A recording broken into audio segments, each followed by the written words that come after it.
with Field of Glory Kingdoms where you tab out, so do be aware there.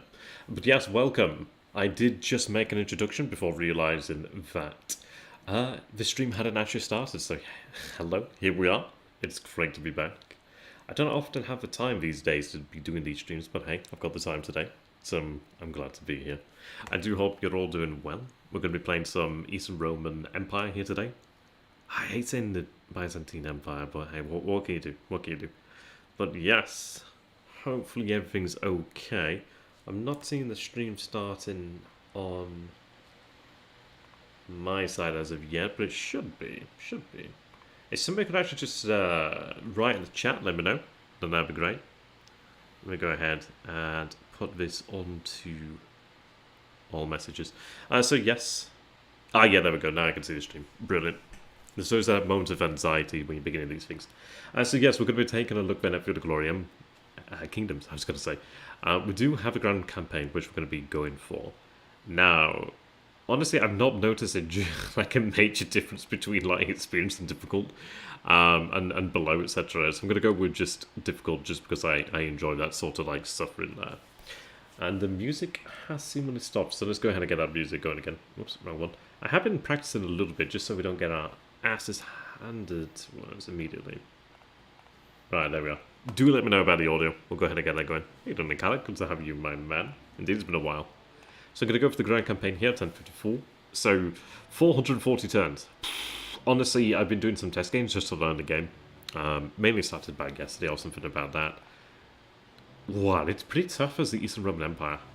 It really is legitimately tough. And that's always what I've enjoyed about the Eastern Roman Empire is once you do get it going, you get going hard. But you have to get it bloody going. And it is a challenge. It's such an interesting starting position because you're both at once huge, and yet it's as if you're like a tiny little like kingdom as well. It's rather interesting in that manner. Okay, so the game is pretty interesting. Honestly, it does feel like it reminds me more of like Crusader Kings 2, and I quite like that. You're not getting much game audio. Yeah, you had to refresh there. Okay, that's noted there, Ugly. Hopefully everything's working. I'll go ahead and turn the game audio up just before we do begin then. So hold on 2 ticks. Let me go ahead and get that right.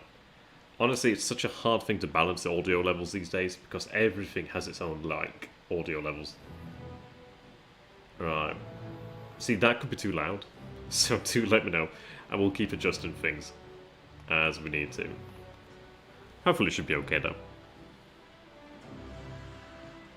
If I had the time, I would be using Field of Glory 2 for the battles. Maybe in the future we could do that. How you doing there, Alex? Good to have you, my man. But yeah, do let me know about the audio. I'll have to keep adjusting it as we go. We'll see. I love these. I love these artworks. These are great. Yeah, the art style is brilliant. And pretty historical as well, actually. Pretty to the money. I do wonder if you can play as the papacy. It is there. Better. That's brilliant. Okay, that's brilliant. We'll see how it goes anyway. We don't want the music to be too loud. Alright, so back we are then. Yeah, so take a look at the situation of the Eastern Roman Empire. We do have Croatia over here to the north. We do have Dioclea. Or Diocletian. I don't know. Dioclea. I'm just going to go with Dioclea. Honestly, I'm not good at the pronunciation there. Yes, indeed, very medieval. We do begin at war with the Pecheneg Horde. And honestly, I was telling Alex about this, but like if you basically kick their ass hard enough in a battle, they do get a regional decision, they get an RGD, basically to submit to you and become your vassal. It's an interesting one because it's like, they're a crap vassal. I don't think they really contribute too much because they won't fight for you because they hate you. But you don't have to fight them.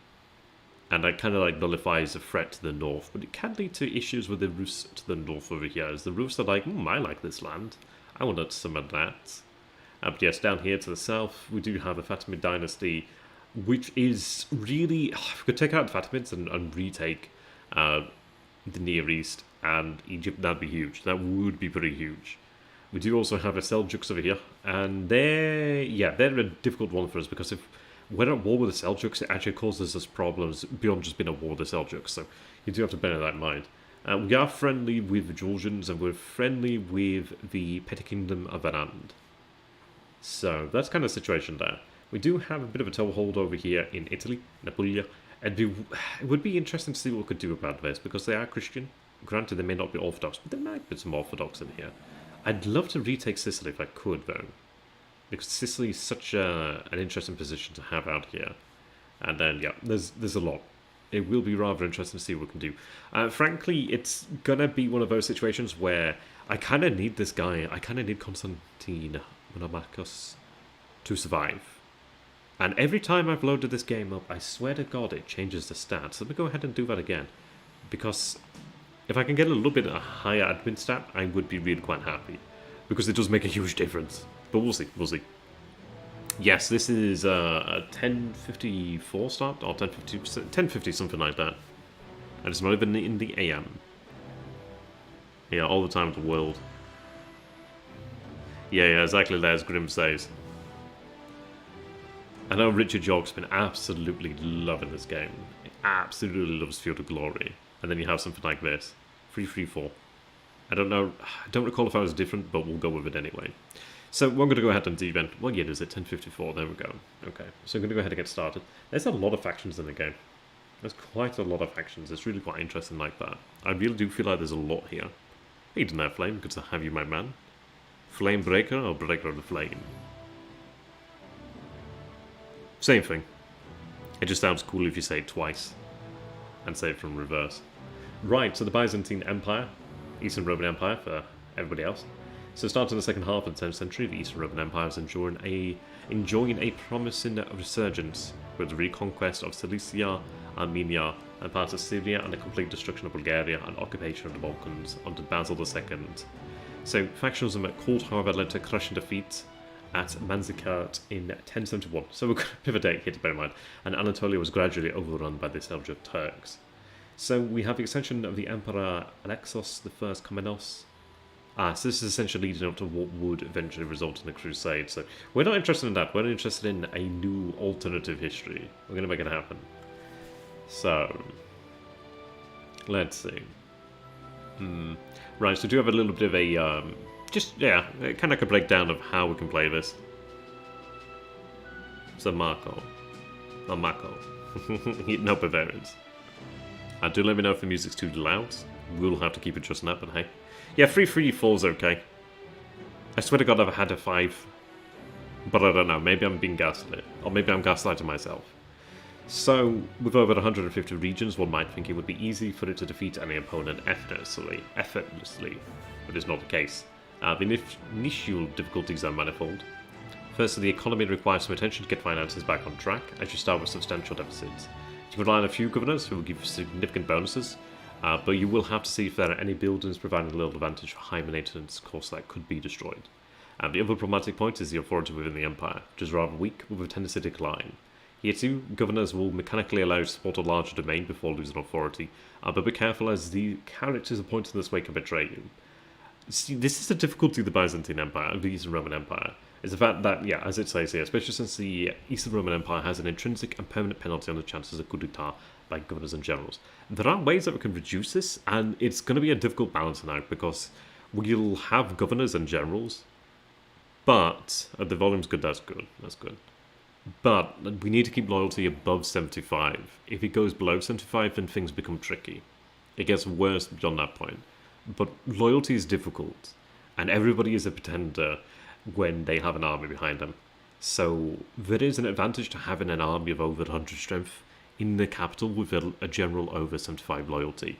It does make it, I think it's a 50% penalty on the chances of coup d'etat succeeding, which is pretty big. Also, you can have like different things like bodyguards and stuff like that. Like characters with those traits really help out a lot. Essentially, we need to balance the needs of the empire and balance the needs of the dynasty. And what I mean by that is if we have a change of dynasty, it's awful. Because then you have the empire thrown into like turmoil, and it takes a while to get back out of that. And it's really good because that's pretty representative of what was going. Because when you did have dynasties working well, you had emperors changing hands like successfully, and things remained stable in terms of succession, then the empire can focus its efforts elsewhere. But yeah, if it doesn't, then yeah, it becomes hard. So you have several cultural and national traits to support you, playing to their strengths to minimise their weaknesses. First of all, over time, with a double chance if you have a lot of legacy points, companions will provide you with various bonuses. And what's more, if you maximise the number of paranoia, you'll be able to significantly reduce your court expenses. Paranoia are something that we really want. Really want. It's like a 5% court expenses reduction. And that's huge, because the court is the most expensive thing that we have. It's unbelievably bloody expensive. So the size of your empire should also allow you to automate your commercial exchanges securely, which is a way to generate good revenues. See, this is something I need to work on, is understanding the trade system. So maybe we'll pay a little bit more attention to that one. That's a mechanic I need to learn as of yet, really. Right, okay. If you manage to improve economy, then you'll be able to build a powerful army. Okay. Partly thanks to your ease of recruiting mercenaries, which is good. They are cheaper to maintain, but they can defect, so this is double-edged. Honestly, mercenaries are really interesting because you can get some pretty interesting units there. So the ultimate goal is to defeat the Seljuk power in a lasting way and first be able to face future threats. But the challenge will be difficult to meet, as you are starting from a long way back, and it will take a lot of effort to have an army that matches your ambitions. Clearly, if it was not evident, the Byzantine Empire requires optimization, effort, and therefore reserved for veteran players. But you know what? I haven't played anybody else, so I'm a veteran of one nation, and that would be Rome, at least the eastern half. Yeah, I mean, this is it. If we can beat the Seljuks, that would help. Okay, and that breaks it down again, which is quite nice. So, this is the difficult part. The Seljuk Turks, yeah, numerous vassals. So when they are at war with the Byzantines, they receive an advantage, which encourages them to declare war on you. Finally, if you are losing their war, you suffer an increased penalty of coup d'etat. That's the problem. So you've got to, like, they have an advantage. They have an advantage and incentive to fight us, but if we start losing the war, then we have an increased chance of coup d'etat, which is completely fucking awful. Now we do have a number of interesting things here. The Macedonian Renaissance, Pronoia. I really want the Pronoia. I'll let you guys read this. But essentially, we do want to work with the Italian merchant republics, as they do help us out with money and transport ships. It's mainly the money that we need. We have access to a potentially awesome navy. Like, we have the actual Roman napalm, Greek napalm, basically. But yes, I'm doing a lot of talking here, so we'll go ahead and get into things. So in terms of how it works in terms of, like, actual management, I'm not a pro at this. I've been kind of, like, leaving it, yeah, just don't lose, just don't lose. So what I've been kind of doing here then is just allowing the game just to manage, like, things automatically. You're going to hear a lot of clicky sounds, so do let me know if it's too loud. I will clickety-clackety my way through this. Like, we have a good amount of gold to begin with, and that is certainly helpful.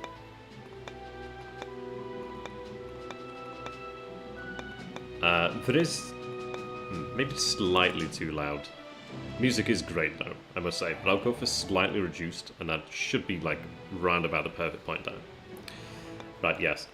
So, whoops. The issue with buildings is essentially governors and recruiting units as well. Basically, as far as I understand it, governors can retain a certain amount of those funds. Basically, they can, you know, like corruption, steal, that sort of thing. Basically channel that money into their actual coffers. And the difficulty is that if they are rebellious, they use those funds to actually fund a rebellion, basically, against you. And the more funds that they have, the superior... Well, the better their troops are, and they can actually turn out to be pretty superior to whatever the hell you might be able to bring to bear. So it's pretty nasty. But we also do want to continue to develop the empire, because if we have the economy stagnate, then we're going to die anyway, and that's pretty tough. So I'm not saying this is an optimal strategy. I'm just saying this is a strategy just to keep the economy ticking over, and more direct improvements can be made as we understand the game. But there's quite a few regions to manage here, so yeah. I'm kind of hoping that we have some good governors. They do seem to vary on each start of the game, which is pretty interesting.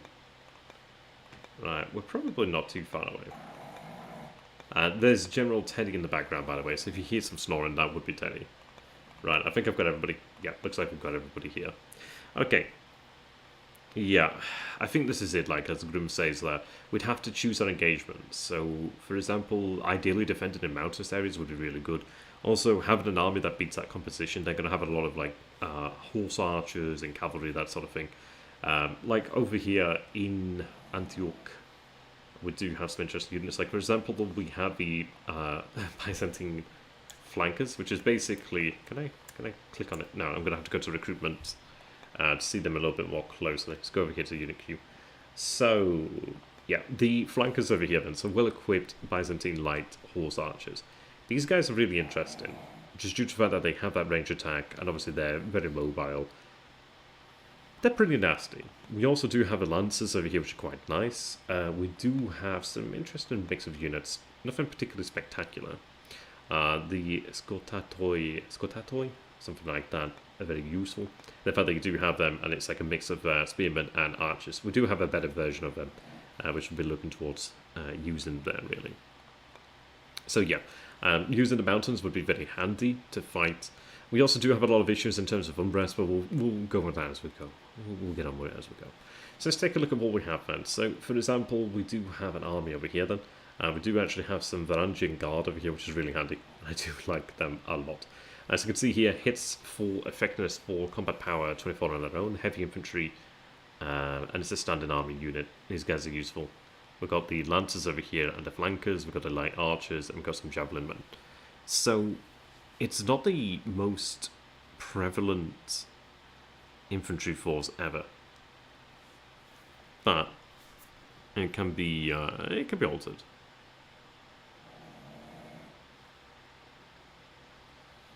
Okay, Richard's just sending me a message here because I'm playing Kingdoms. He's like, that's my game. Okay, let me see. You done there, straight 34 min, I think. Honestly, the way to get ahead in this game is to build yourself instead of letting the AI manage it. Yes, absolutely, absolutely. Absolutely. Yeah, corruption, yeah. I suggest you pick a line of promises to develop them so you can at least get some roads. Yeah, that's absolutely right. And that's essentially what we'll be coming towards, really. So we have a couple, obviously we have quite a few regions. If I go ahead and go over here to domains, which is essentially regions by another name. So we have obviously Constantinople, we have Opsikion, Samos, etc, as the names get a little bit harder to say.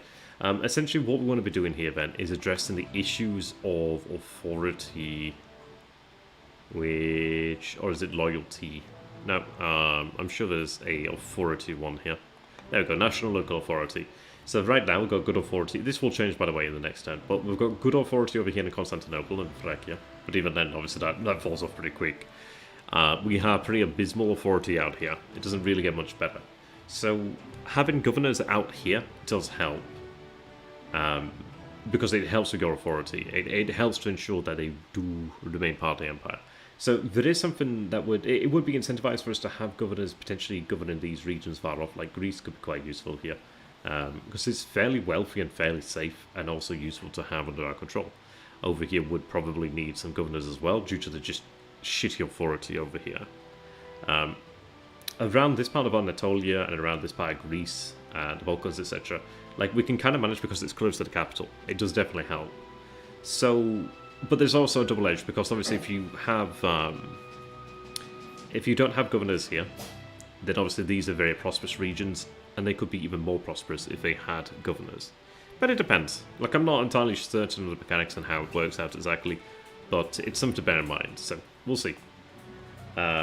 Also, it's like having a good central tax spine. I don't have any level 5 administrators, but that's okay. Yeah, every time you seem to get different guys here, which is pretty useful. So, deep pockets, when you use to recruit units when succeeding is increased by 25%. I don't know if that's a good or a bad thing. That sounds like a bad thing, at least for us. Okay. Like, for example, over here, personal retinue, bodyguard efficiency increased by 5 points, bonus of thing. Okay. That additional experience is pretty good. Oh, this guy's pretty damn good, actually. This is our brother here. Andreas Sibilius. 454. Okay. Patrios. Let's take a look at the actual dynasty. I feel like this changes each time. Or maybe I'm just... I feel like it changes. Anyway. So we have here a son. We've got a... Oh, okay, so we have 3 sons. We've got one who is age 5. Now Teddy's looking at me like he wants to go the fuck outside, even though he's been for a walk. Oh, he chooses his times. Fucking annoying pugs. Anyway. Maybe he might settle down. Maybe an asshole. Maybe there needs to be a small break to take him for a fucking walk again. Anyway, you only went for a walk about 30 minutes ago, didn't you? Yeah. You didn't go, though, did you? You're just staring me down. Alright, okay. Of course. Timings. We'll see. We'll play that one by ear. Okay. I've got the pressure of the Seljuks and I've got the pressure of a pug. I don't know which one's a great threat. Anyway. So I've got quite a few good generals over here. Well, good administrators that we can make use of. Like, 4s are pretty good. 5s would be better, but hey, well. Shrewd merchants, so trade range, and commerce bonus would be quite nice. I could get behind him being over in Constantinople just due to that trade range. But again, I need to understand trade a little bit more effectively. We've got infrastructure bonus over here for diligence. Diligent governor, quite good. Food bonus. Yeah, he's been an asshole.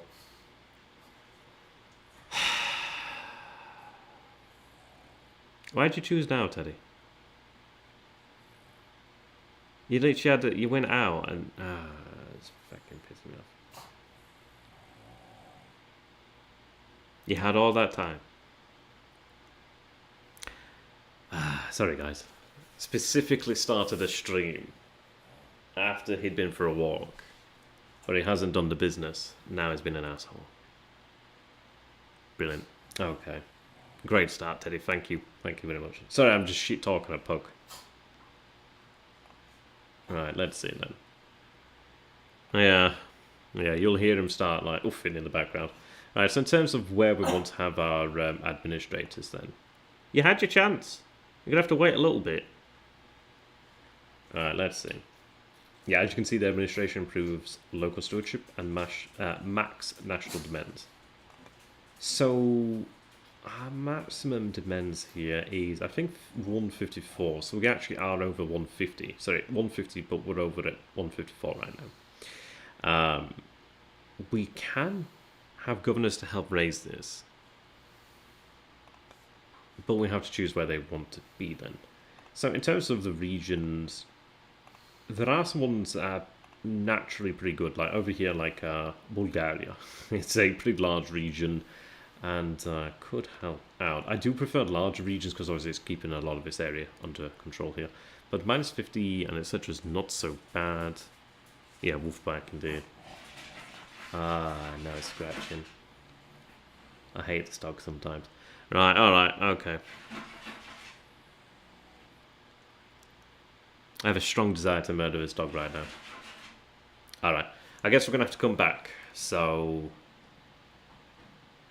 I'm going to go kill him. And then I'll be back.